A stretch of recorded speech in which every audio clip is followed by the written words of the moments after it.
The views expressed in the following show are of the host, the guest, and the callers. The content of the following show, its accuracy, authenticity, and the ramifications of the use or application of said content is the responsibility of those speaking and listening, not the broadcast medium.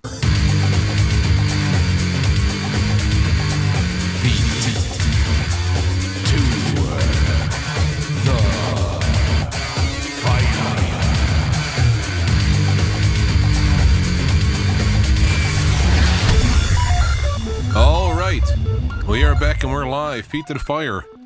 I'm your host, James Althianchek, the Black Knight of Talk Radio. You know, because of this backdrop thing here, you know what I'm missing? I was doing some work in the studio here. Hold on. How about this? Black Knight. Bring this out somehow. My sword of truth.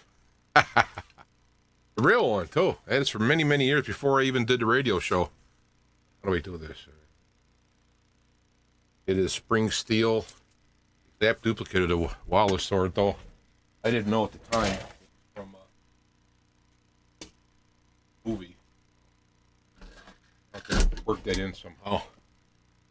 Here, anyway, we're back and we're live. I got a few things to talk about on the show today. I got a whole, it's actually something I did already, and I recreated it for the show to go in and talk about the topic. A couple things I want to mention up front was, hold on here, I'm getting a little.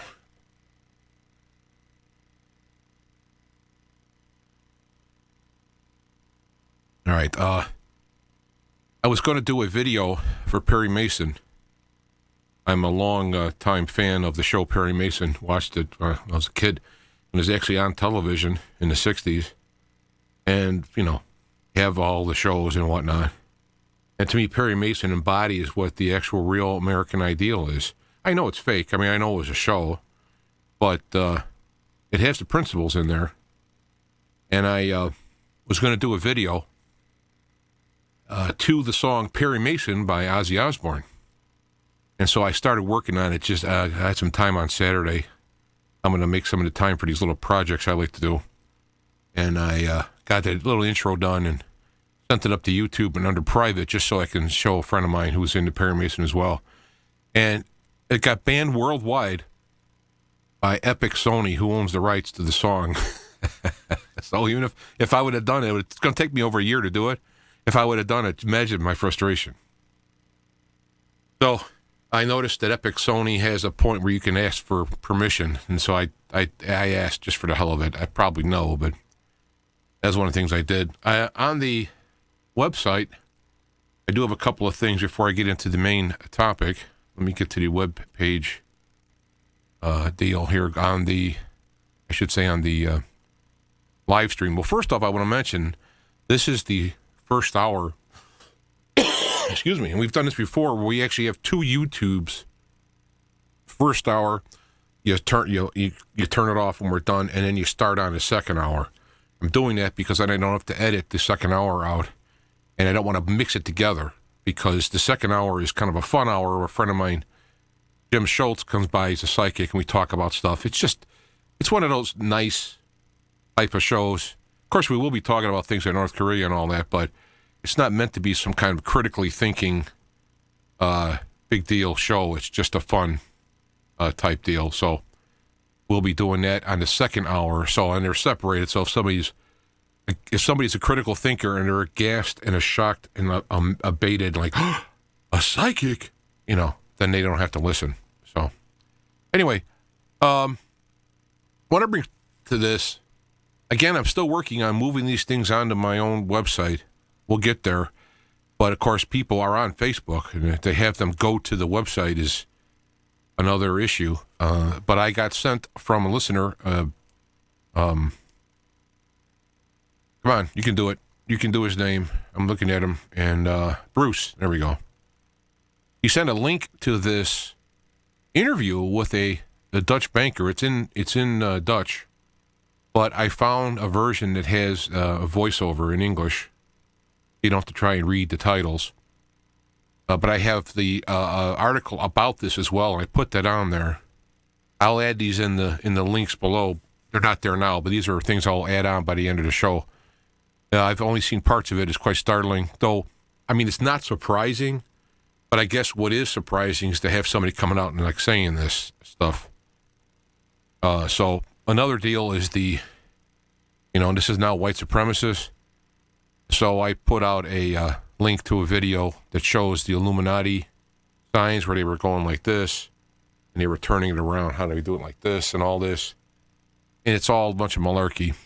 And there's somebody else put up a thing with pictures of Obama and so forth doing it. So it's all malarkey. It's all just garbage. There's a link to a world-renowned heart surgeon talking about you needing the good fats and the bad fats. So fat-free is a way to die. So that's something to check out. Let me think. I think I did this already. Stefan Mullen, that's like last week. Okay, so we're caught up with North Korea. Yeah, North Korea is not going to affect the U.S. That's all a bunch of oozgow. I'm thinking of terms I use to say things, and they're pretty dated. Oozgow. And so this is what I'm doing on the webpage. You see, there's two different links. This is the first hour. I'm getting a booming here in the bass. I want to make sure. I do have a subwoofer on in the background there. The Feet to the Fire first hour, as you can see here, this is what we're talking about. And then it's the second hour. So that's how I'm breaking it up in parts. So if you're watching this now and it ends, you can go back to feettotofireradio.com and click on the other one. Or I think I have links in the bottom. If you're listening directly from YouTube, there are links. And so forth. So, and I'm gonna try and get a thing up for when people send me emails. A lot of people don't like to do Facebook, and so and you send me interesting emails. I'm thinking about putting another tab on there for listener emails and putting the stuff up. No warranty express or implied, other than I think it might be something somebody would look at to disprove or otherwise. So. That's what I'm looking at here. Now I want to start out with, there's a lot of hoopla on the freedom of speech, First Amendment, and everything like that. And again, one of the benefits of getting older, there's not too many, but one of the benefits of getting older is personal experience and hopefully wisdom, but personal experience if nothing else. I've been around the block a few times, and things have happened in my memory that I have personally have to talk about, and as opposed to theoretical, or opposed to look into a history book or have someone, rewrite history and so on. And it just so happens that one of these events that happened was in Chicago. So I was actually physically there watching it, seeing it on the news, seeing it happen, and I lived close to one of the events. And so I had this proximity to what was going on. And what I want to talk about is the concept of hate speech and the First Amendment and how it's being used. The words are being changed to for political reasons. Now, I mean, what I just said, no big revelation. Everybody's like, duh. But, it's important a logical, critical thought pathway through this. You could just say that. Oh, they're just changing the words. But that means nothing unless you can actually demonstrate that in a proof. I mean, I come from a math and science background. So there are ways to prove things. Even in geometry, geometric proofs, there is that same system of going through and proving it. You would have an ability to have a logical thought through it. There's a whole logic concept. And so let's start out with the word hate. What is hate? And actually, let's start out by looking at the opposite. Personally speaking, in my world, in my experience, I have been helped to understand the definition of a word by looking at its opposite. Because when the opposite is fully understood, by inverting what the opposite is, you can easily understand. And so you can do it either way. Okay, so you can learn about love, invert it, and learn about hate. But I tend to start out with the negative to the positive. Maybe it's brought up by family, I don't know, whatever. So I'm going with the opposite. So in this case, we're looking at hate, we're going to look at love. Now, in the Greek, I like to go to the ancient Greek. I'm a Jesus Socrates guy, all right? So I know Jesus spoke Aramaic, probably spoke Greek as well, but the texts we have are in the Greek, and they translate them into the Greek. Some say they lost something. Most translations do, but believe me, I mean, we can get into this in another show. It's good enough for the arguments. When you say the word love in English, oddly enough, there are several words of love in Greek, and we're talking ancient Greek. And I have it up on a page here. This is an HD broadcast, so if you can kick it up to HD, you probably can read this easier. And if not, you can always look at it in a rebroadcast format where it's rendered even better. So the first Greek word you probably heard of, agape. And it is kind of it's a love that you give, and some of the words are like charity. You give it one way. I mean, it's nice if it comes back, but you're giving this love one way. I mean, some people say with their kids when they're young, and they may even dislike their parents. The parents are the bad guys. But you give this love in a great sense. God to man is what some people use as an example. But you're giving this love in this higher love sense, not expecting anything in return, doing it just because, and etc. There's also a word called phileo, or philia, it says here, but phileo is what I'm used to. Philadelphia, city of brotherly love. That is going to be a love between friendship, brothers, co-workers. Yeah, I love my brother. I love guy at work. I'll do. I'd jump in front of a car to get him out of the way. There's this equal love. First one is giving it from a higher position of understanding or enlightenment or consciousness. You might have this for a dog even, because or animals don't. You might do something for. You have this one, which is amongst equals, and you have eros, which is going to be more of the sexual love or love making in terms of around sex. The Bible doesn't have eros in. I don't think it's ever used in there, but I think it's because it's probably not getting into a lot of sexual passion. But so when we say I love you, I love me what? Do you love me agape? You love me eros? Do you love me phileo? Those are the things. So that's the I love. And there's another one on here that I've never been familiar with, and it said it's not in the ancient language, so I don't bother with it. So you go on to that aspect of it. When you go into the word hate, now you can take and look at the words opposite of those, okay? There is a Greek word that is for hate, miso. Of course, I'm going to be bad at pronouncing these things. I mean, agape I'm familiar with more, but it's misao. That's why the E is like an A and O at the end, and a misao is how they say it. and according to this, it has the to detest. If we're looking at, I took out some of these references on this, to detest. But then there's an interesting thing, to love someone or something less than someone else. That, I thought, was like, interesting. While a lot of the places talks about, hate. Like, for example, God says, Jesus said in one verse, but unless you, hate me more than your brother or your mother, that's always been troubling to a lot of people reading that in English. But it basically means there's a, if you're going to love me, Jesus said, love me, you do what I say.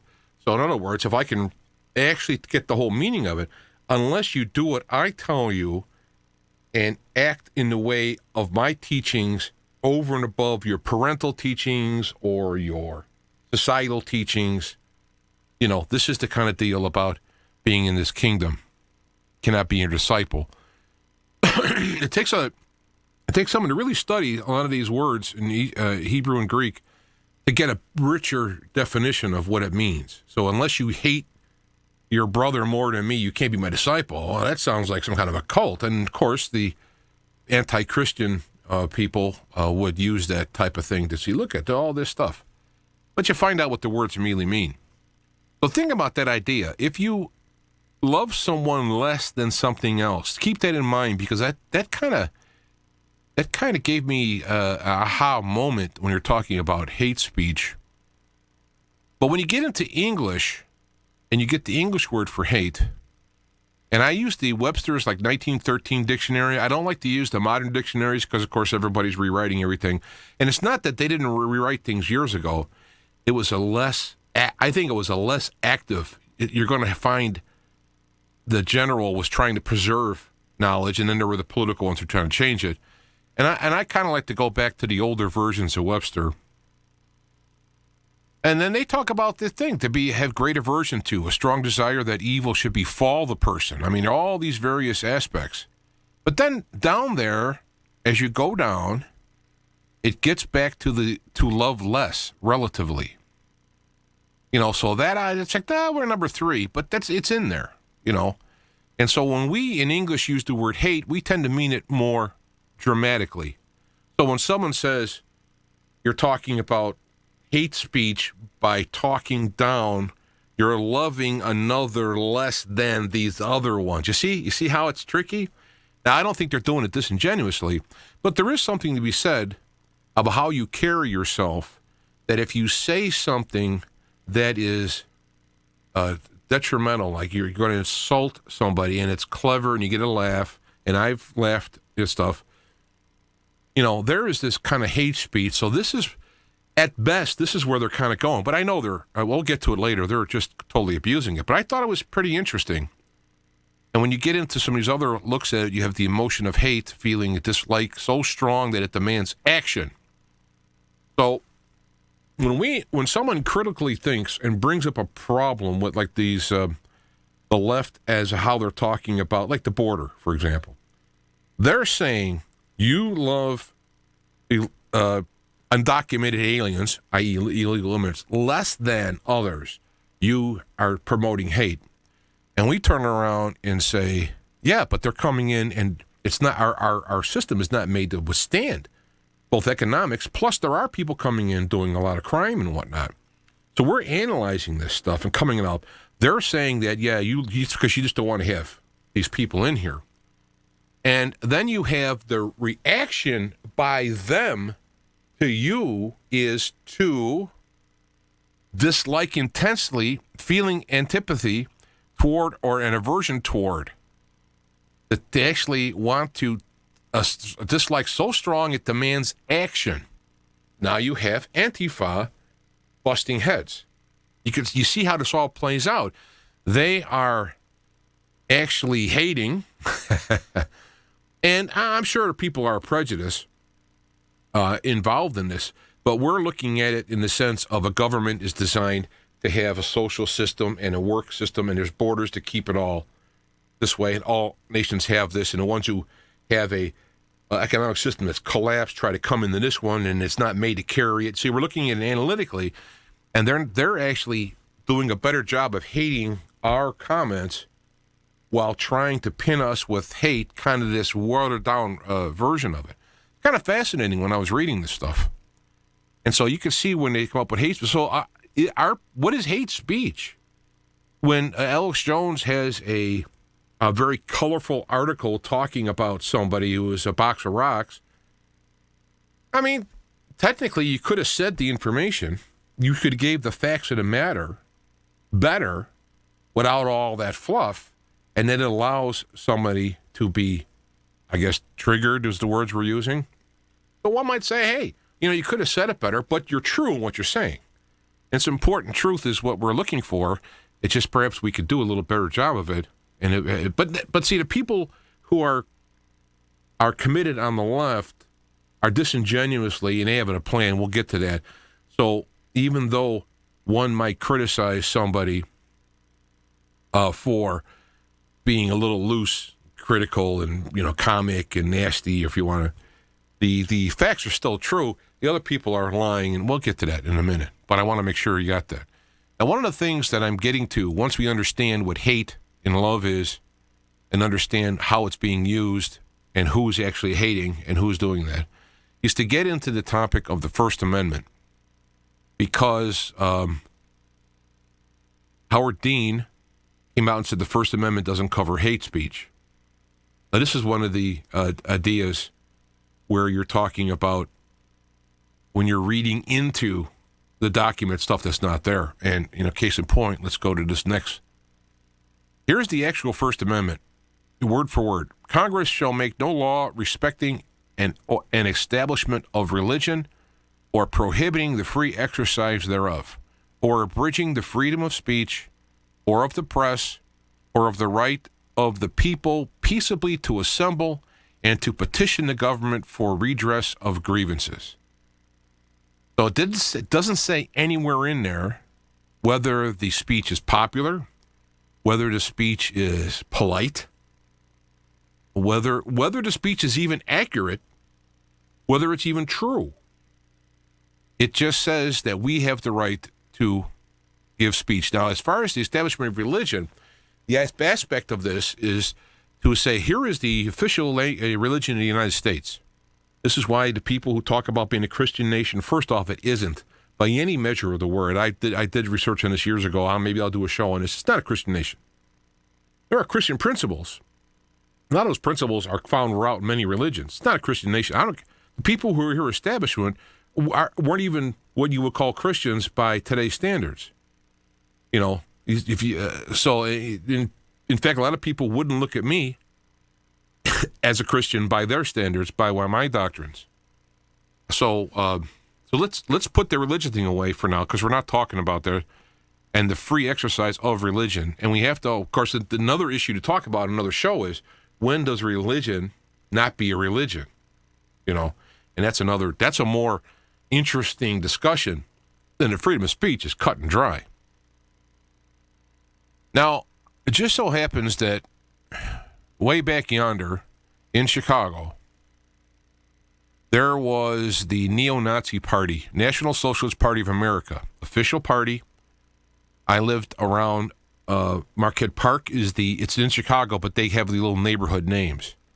And in that time, that's where they had their official building, their meeting, their office, or whatever you want to call it. And they had, I actually, out of curiosity, I went to one with a buddy of mine. They had a rally in Market Park, and they had the whole deal. I don't think I got, I didn't look for pictures of this. They had the whole brown shirt deal, and they were meeting at Market Park, and I didn't even hear what they said because people were screaming and yelling. But they had a lot of paddy wagons, biggest kind I've ever seen. It looked like big giant wagons, vans. So we were there for about 10 minutes and said, look, I don't feel like being sucked in one of those wagons. I can't even hear what they're saying, what this is all about anyway. So, but I was in that area when this happened. And the reason why I bring this up is because what they did is the National Socialist Party of America, the neo-Nazis, wanted to have a parade in the village of Skokie. It is a suburb of Chicago, and at the time was very Jewish. It was a majority by far of Jews. And at the time, 1977, there were plenty of people alive from the Holocaust days. So they wanted to go down and make this march through this. It wasn't even by where they're at, right? So they're purposely going in, and they were going to march down the street with swastikas in a Jewish neighborhood. And they went through the courts, and the lower court said no. That a very important decision, and if you look at this, all these links are on my website. If you go down to the decisions, I'm trying to find the quote here. They had said, because I read all of this, so I could just say it rather than try to find it verbatim. They had said that the swastika was akin to somebody being punched in the face who was involved in a Holocaust, family member or what have you. That was the argument. It was a emotional punch, and therefore you weren't allowed to physically punch. So this was what they had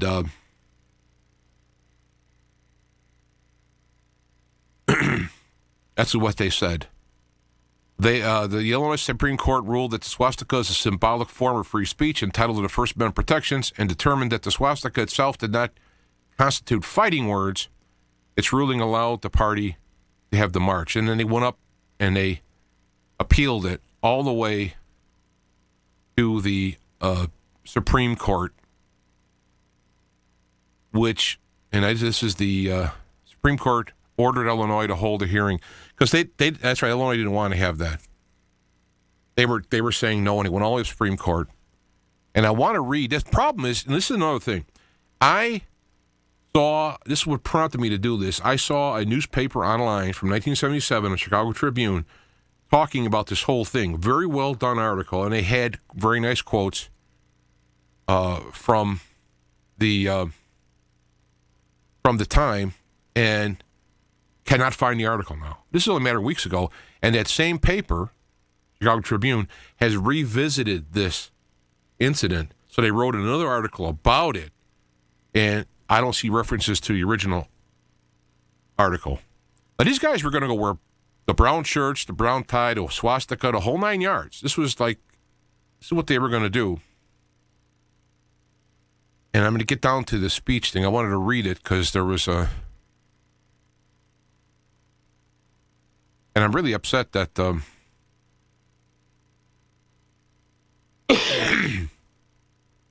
we feel that in the present case affords the court an opportunity to consider whether, in the context of the facts that this record appears to be present, that there is no limit whatsoever to the exercise of free speech.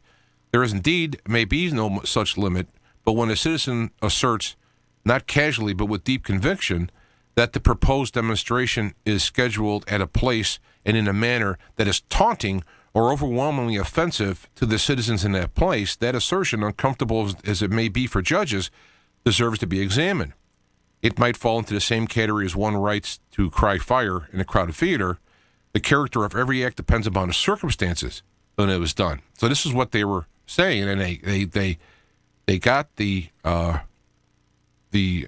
this is the Supreme Court, and I couldn't find the article. It had a beautiful quote from the actual Supreme Court, and maybe somebody out there, if they could find this.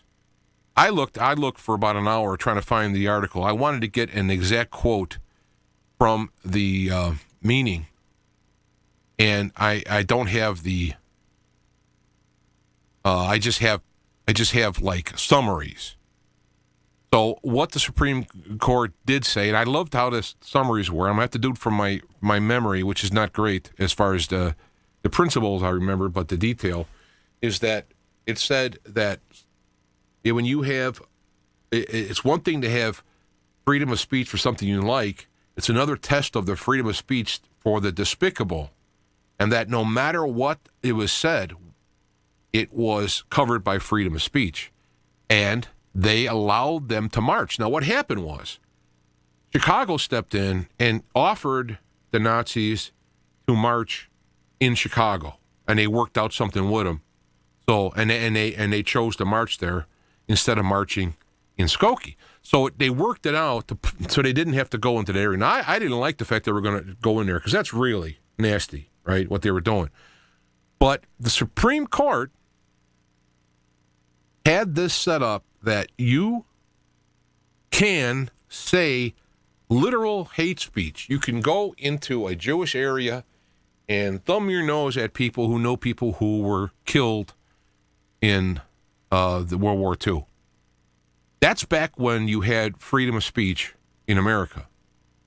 Now they want to say that freedom of speech does not cover hate speech, and it's here's an exact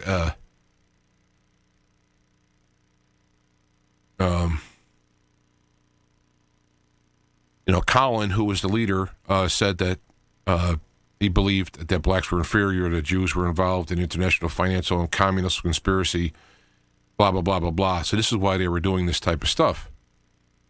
Is this it here? No authority need to be cited to establish the proposition which the village does not dispute, the First Amendment right, are truly precious and fundamental to our national life. Nor is the truth without evidence relevant to the saddening historical images in case that inevitably arouses. So this is a gap. This was a dumb thing. It's a bad thing. It was an unpleasant thing, but it was covered, and they had to do it. Gosh, I wish I could find an article. Please, someone, if they can find the article from Chicago Tribune of that year. It had the exact quotes from the justices, which were perfect. And so I'm remiss that I wish I would have bookmarked it then. So clearly, hate speech, when it is actually really hate speech, is still covered by freedom of to speak. You have a right to say it. No one has to listen to it, though. My thing at the time was let them go march and no one show up because they're looking for attention. So, I mean, that's my outlook of it. And this is what I would say today. When you have the Antifa, if they were truly against this horrible hate speech from the right, nobody would show up, and it would be, it wouldn't happen. But see, they're actually trying to prevent the free speech because politically it's against what they're wanting, and they're wrapping it in this hate. That's why you need to know what things are. And so when you're going along here, and you're looking at, and they say that, for example, Antifa is anti-fascism. They're saying that the right is fascist, and they're just saying these things.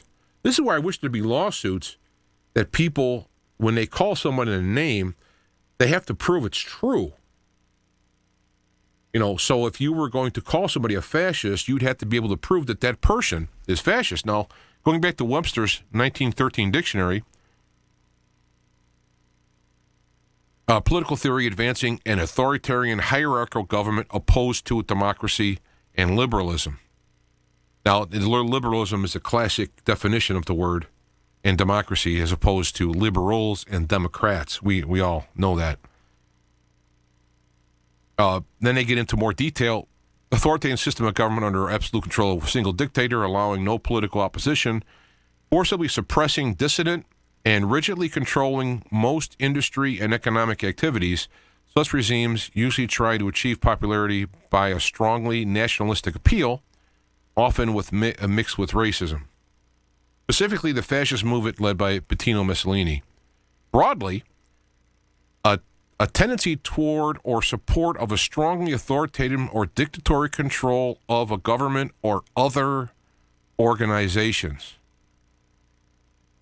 Also often used pejoratively in this sense. So when you look at the people who are changing the definitions of hate, even though the actual Constitution says you can have hate speech, and you're changing it to be hate speech, which it isn't, and even if it was hate, it's permissible, and they are using suppressing dissent, forcibly allowing no political opposition, forcibly oppressing dissent, and rigidly controlling. So the Antifa, I mean, all you people listening probably go like, yeah, I agree with that. But you have to be able to kind of follow an audit trail. And I'm sure someone could do it better than me, more scholarly than me. But this is my mind working through this to find out what the details are. And even though I think that people who are on the right opposing the left and their actions probably could take a higher road sometimes, I understand the frustration. Even if you don't, First Amendment right still covers it. But, of course, depending upon how you interact is where you get into problems. But the actual fascists are the anti-fascists. And this is by using logical thinking, using clear definitions. Nothing major here, no big surprises, no big, oh my God, no big, what's going on? Gee, I can't believe this is happening. Boy, I never knew any of this. This is all kind of basic stuff. So when you get to, I also went into dictator, I guess because they're talking about Trump being a dictator, one who dictates, one who prescribes rules and maxims authoritatively for the direction of others, one invested in absolute authority, especially a magistrate created in times of express, and so forth, with unlimited power. Well, by definition, a president doesn't have unlimited power. And so this is the excuse the left is using when they're taking a judicial overreach in coming with his total legal statements, signing directives that he came up with. They're totally legal, but they're claiming he is taking these things on his own. They're inventing a fictional scenario and saying, well, we got to stop this dictator. Well, he's not. He's got elected to do this. He's doing this within his actual authority as president, as others have done. And they're doing judicial overreach to stop him. Now, hopefully he'll take this to the Supreme Court, and they should be 9-0 on this, but you do have some people there who believe in interpreting the law as you want it to be as opposed to what it is. And the whole, if I can sidetrack here, the whole point of the Constitution, what makes it good, is you have a law. The president enforces the law. The judicial makes sure the law is followed in practice. So if it's not followed in practice for what the law was originally intended, that they can step in, okay? You have the Congress making the laws, not the president, not the court. So if the court, in this case, overruns and overreaches, Supreme Court could turn around and censor, and I don't know the details on this. They could censor, or you could deal with going overreach, and Congress can actually pass a law specifically against this thing. And the president has to follow what the laws are. What the laws are made. He's basically a big policeman, if you will, to go do these laws. It's all set up that nobody is a boss. Nobody's a dictator, if you will. Most of the power's in Congress because it has more people. And to get a bunch of people to agree is harder to do than it is just to have one person in there. So it's actually a pretty good system that's set up. Now, I bring up Bolsheviks, and I want you really to think about this. I am not an expert on the Bolsheviks nor on the Cultural Revolution. I have a peripheral knowledge of it. I'm going to try and look for some audiobooks to listen to get more details on it. But from what I know, what is happening in our country now, which is the left, very hard left, you could call them communist, but see, all those words don't mean anything anymore. But I do think the word Bolsheviks is a great way to do it. The Bolsheviks came into power in a revolution that was in Russia, 1917. They came into power. Now, my search was very fruitless on YouTube of what exactly did they do to get into power, because what I remember them doing is very similar to what people like Schumer and these other guys are doing by simply lying, redefining things. Look at 1984 as an application in America of this idea of doublespeak and whatnot. You look at the ceasing of the free speech or intimidating, which is what both the Nazis did, the Bolsheviks, and what's going on right now. And my broader question is, what methods were used by the Bolsheviks to maintain their power in 24? I was trying to find what did they use to get into power. It's funny how they say the Bolsheviks used many methods to maintain their power, such as eliminating all formal opposition. What a statement. Such as eliminating all formal opposition. Well, what was that? What did they do to eliminate all former opposition? You know? Don't go into detail. That's a pretty important step along the way, I think, you know. To measure the success, how the Bolsheviks consolidate position, the aims of their methods need to be understood. Yes. And then I get down, okay, fine. One of the first things the Bolsheviks did was to collapse Tsarism and eventually form a Bolshevik government. Okay, talk about another obvious thing. They collapsed the former government and created their own. Well, I still want to know the methods that they did this, and it's not here. However, the country economy wasn't stable enough to do this. After the Bolsheviks took charge of Russia, they had some pressing decisions to make and blah, blah, blah. So this article was like, okay, It's like, hello, how about if you get a little bit more bold on this? So I started looking up, again, go back to my Webster's, Bolshevik, a member of the extreme left wing of the Social Democratic Party that seized power in 1917 after the Russian October Revolution, advocated rule by the proletariat and the state ownership of property. Same as communists, especially used of Russian communists. Anyone who with communist leanings or sympathies, very loosely in a derogatory sense by someone with economic conservative values. All right, so in other words, they're kind of slanting, going like, okay, conservatives can call left-leaning people's Bolsheviks. That is an insult. Why is it an insult? Because of what they did, which we're not getting the details on of this.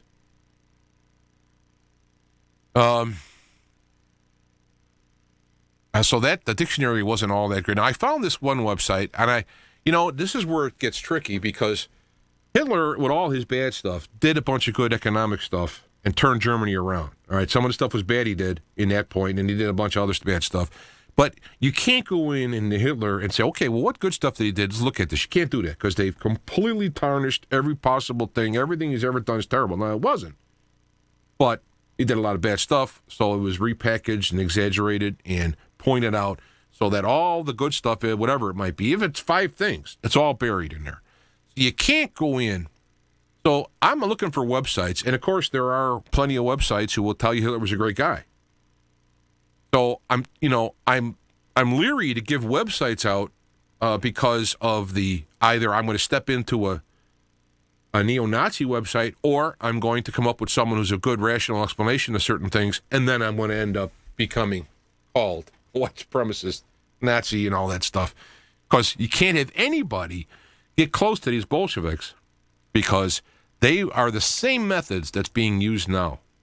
And I hope to do it in a more clever, a more scholarly. Maybe Stefan Mallier, if we can get the word to him, they have him go through and do it, because he does great scholarly work in this stuff.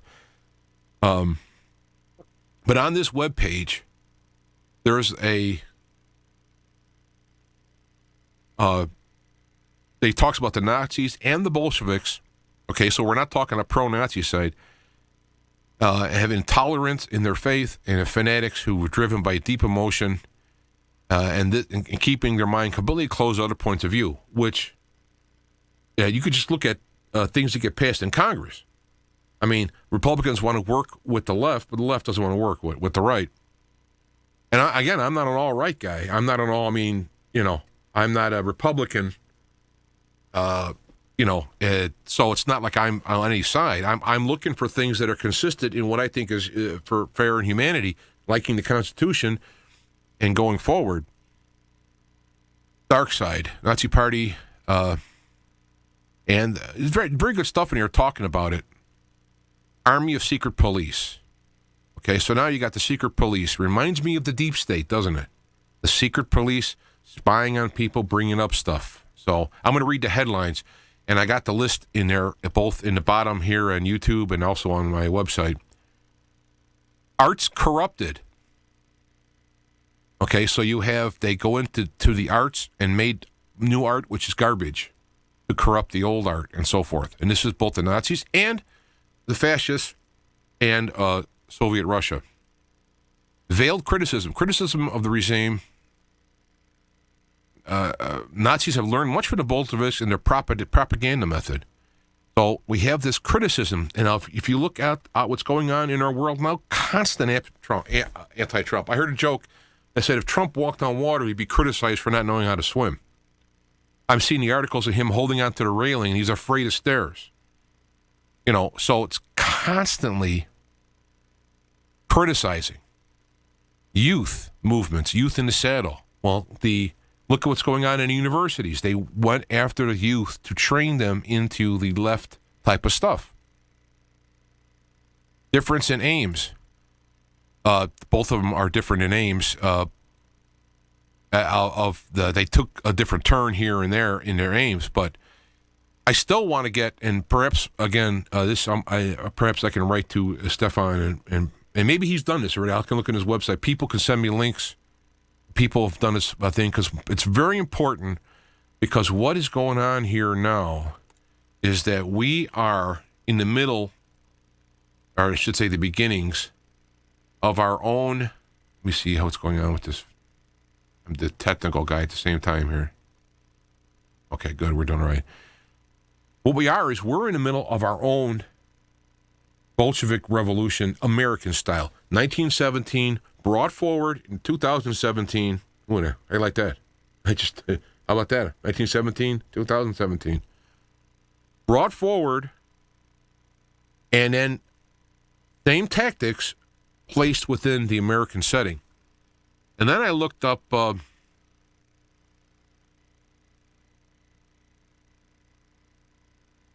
looked up definitions, and you need to look into the Cultural Revolution as well. That's what Mao Zedong in the 60s and 70s, and I looked up how many people died in the Russian Revolution, and they're talking about 19 million deaths. And when you ask the same thing about Mao's revolution, 45 million people died. They went through and trashed all, same thing. They took the museums and the art and trashed it. They trashed it in the Mao's revolution. Now, what you got now? You got people doing all this goofy spirit cooking art stuff, goofy stuff, painting with semen and blood and whatnot. Same concepts. They actually did it pre-World War II as well in Germany, which has got people upset in how Hitler came into power.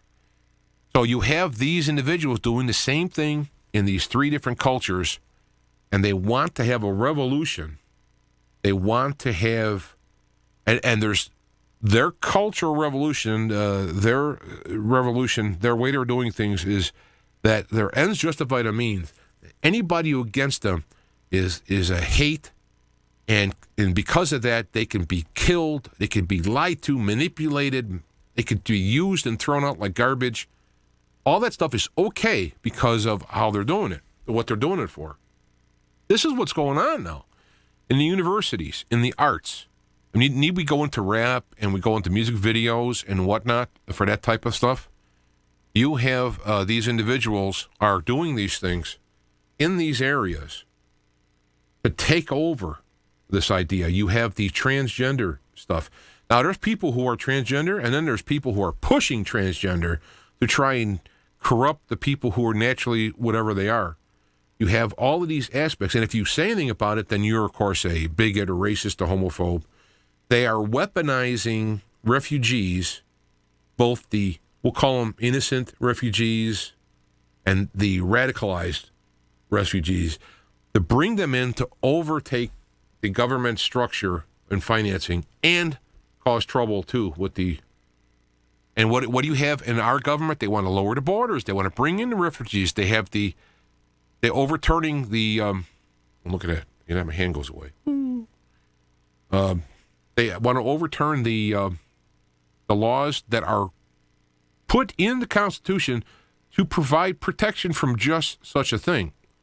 And so they want to do that, and they ended up causing these types of problems. In what we have in here is, in all cases, the military is the deciding factor in what happens. Is that you can have people talking all the time, but when it comes to guns, the military wins over speech. And so you have the military is basically going to be on the constitutional side for the most part. You do have neocons. That's another thing I want to say. Not only do we have the neo-Bolsheviks, I call them, or the neo-Maoists on the left, you also have the neocons, which are going to be similar in that they want to run things, but they're different. They're compatible in a fight against the rest of us. So you can have them working together to beat off the masses, but they're different. And you have the neocons working in through a lot of the military to try and take this way. And this is what you see going on with the wars and whatnot. And then you have the neo-Bolsheviks working on immigration, the arts, the education, sciences, march on science, identity politics. That's all the Bolsheviks. And the neocons are going to be more into the war aspect. and weapons. And you have the rest of us here. Now, we, according to our system of government, of course, we can take care of this. President can take care of it. Congress can take care of it. But Congress is compromised. Some people aren't. Rand Paul. See, I often wonder what Ron and Rand Paul would have done if they were elected. What would have happened? They would take them into the back room and gave them the story of life. And I wonder what they would have done. And if they would have survived, if they would have, whatever. Because some things Trump's doing now, it's a little unnerving. Whereas a lot of stuff he's still doing is good. So I think what Trump is doing now is he's a negotiator. He's a businessman. And he got in thinking he was going to be top dog. I mean, in the presidential arena of the three government, he was going to follow the law and do these things and turn around. The stuff that Obama did to bring down a lot of business regulations and whatnot, the Obamacare, all that, he was going to take the same route. And then having Republican Congress, they would do it as well. Well, what he didn't plan on was the deep state that go to him. And I remember one quote from one of the guys in the CIA. He said, he said, Trump will die in prison. I don't know why that guy wasn't fired, wasn't arrested for saying this. Well, I know why. The deep state has the power. They have the, hey, here's some pictures of your kids playing in the yard. Isn't it nice? Or whatever. So what he's trying to do, they can't, he's got the majority of the people behind him, no matter what the Democrats say about more votes and all that. Overwhelming electoral college. So what I think's going on is he's trying to negotiate with all these parties and trying to see what he can get done for the American people. So instead of going in there being a top dog, he got squeezed by all these parties, and he's trying to work in there. Now, from that point of view, I can sympathize with him as a business guy. But now when you're going to start bombing things, because, well, these guys like to bomb things, and, okay, so we'll all right, we'll let the dreamers stay. You're starting to negotiate away from the real solutions to the problems here. Now, he's not Hillary. Oh, I just did it. The white supremacist sign, right? He's not Hillary. That's good. Of course, we got pictures of Hillary doing the same thing. So that's good. But he is, it's like he cannot do a lot of what else he's going to do, and it's still better. All right? But this is why I see him being squeezed in here. He's probably squeezed part of it with his family. Now, all these things don't sound like excuses to people who are like, well, hey, you re-elected him to do this. You should do it. Well, that's not a realistic approach. Yeah, he should do that. But in the real world, you got problems and things to deal with. So this is what I think he's doing. But what's important for us to understand is when you have Antifa and you have Schumer and Pelosi and all these people, and even the neocons like, I'm just seeing his name though, McCain and these guys, they don't have our best interests in mind. They got their best interests in mind. And he's trying to work between these people because he can't just say, you, and you, I'm arresting you. I mean, Hitler didn't stop until he was dictator. Why? He just said, everybody, you, you're all arrested. Well, Trump can't do that. And I'm glad, because it didn't work real well for Germany. Absolute power corrupts absolutely. So he's got to work within the system. And now when you have the courts working against him, being judicial overreach extraordinaire, it's a difficult thing to work through. And I think maybe Putin watching this, having gone through this with the fall of the Soviets in Russia, understands what he's up against. He's got to be prepared in Russia because if the neocons or the industrial complex ends up winning and pushing a button, Putin's got to be able to fight back. And let me tell you something. Those people in the United States military who said, and I remember the quote, I wish I had the actual video to play it, was that we would fight Russia and we'd give them the beating like they'd never had. And I remember somebody putting it up on YouTube, putting pictures of like Napoleon and Hitler and other people who said similar things, getting their butt whipped. And it's like, I think that they may be drinking their own Kool-Aid, thinking they got some super weapon. But let me say, all you need is one of the thousands of warheads to get through, and maybe those people will be safe in their little bunkers. But people like me and you, we're out here getting fried. Okay, so this is the point: is that the answer is absolutely no on these wars, and that's where we have to try and stand up on that as best we can. And the Schumers and these people, we have to say absolutely no on the social things. Defund Planned Parenthood, which is only an abortion setup. It's all lies, if not. And it's here literally by the founder of Planned Parenthood is to kill black babies who grow like weeds, and to kill the minorities in particular, and to use the border and stop the border, both criminals and otherwise, because it'll overpower our criminal justice system, the social system, and all these things. This is a war. This is a weaponized use of human beings like chess pieces, bringing them in. They're not trying to, nobody's stopping people from Australia coming here. You're talking about people who have low IQs. There are people who can't read in their own tongue. I'm not criticizing them, but it's true. And you take these people who have been in war-torn countries, and I will say, who's blown up the countries? It kind of makes you wonder what the world would be like if Saddam Hussein was still around, Muammar Gaddafi, these guys were all still around. Kind of wonders what the world would be like at this point. I think it'd be a lot better place, even though these guys aren't exactly wonderful. Though Gaddafi did a lot of good stuff in amongst a lot of these dictators are down in Venezuela. They didn't have no trouble like this when he was there.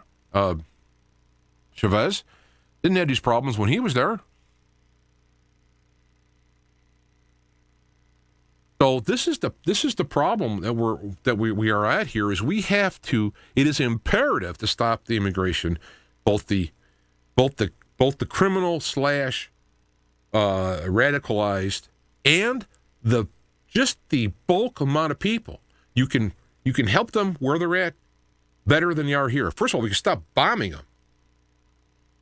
We can work with Russia to clean up an ISIS, but of course, the Bolsheviks on the right don't want us going to Russia.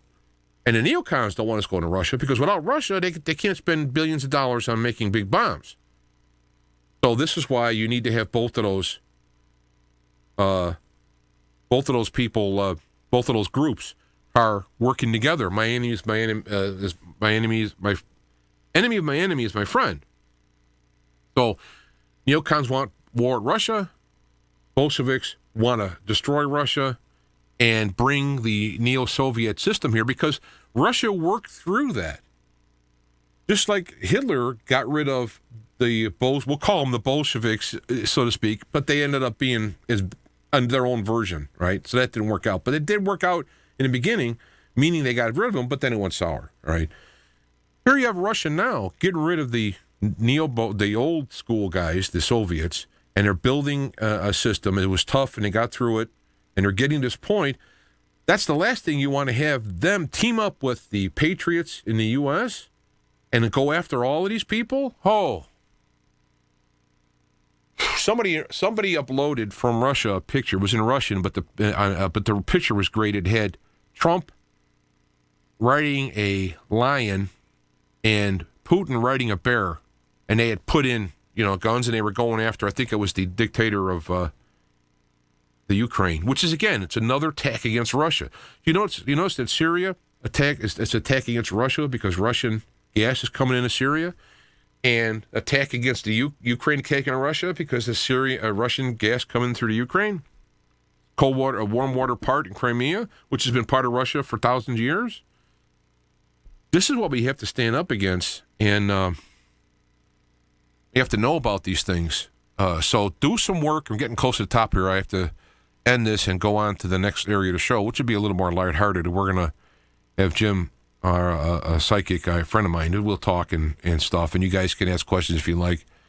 But remember, 45 million people killed by Mao in his 4 years. In his Cultural Revolution, 9 million at least killed by the Bolsheviks in the Bolshevik Revolution. And these guys are right here in this country now. Anyway, don't get distracted by things. Trump's Illuminati, Trump is this. concentrate on these things, because nobody's going to be perfect sitting in where they're at. And believe me, Trump, who could have got elected other than Trump with his ego and his money and his audacity to beat off the Bolsheviks, who are now kicking in high gear with all these things. So look into these things. Check out the Bolsheviks. Check out the culture. And you got to be careful where you're looking, too, because you're going to get the spin on there. You want to get the hard, cold facts on these things. And it's pretty lousy, and it's pretty brutal, and it's satanic in that it's very, absolutely terrible. So, anyway, let me... I put the links in the bottom. They're there already. I'll add a few more onto it. And if somebody can give me an article back to the original, I think it was April, or between April and July in Chicago Tribune, I would be great. I might even see if I can call them or write them about that, because it had the quotes perfectly done. It was journalism the way journalism should be done. This is the reality, and here it is. Anyway, before I get all worked up. So anyway, there's another link that will be for the next hour, and so we'll continue on from there. So hang in there.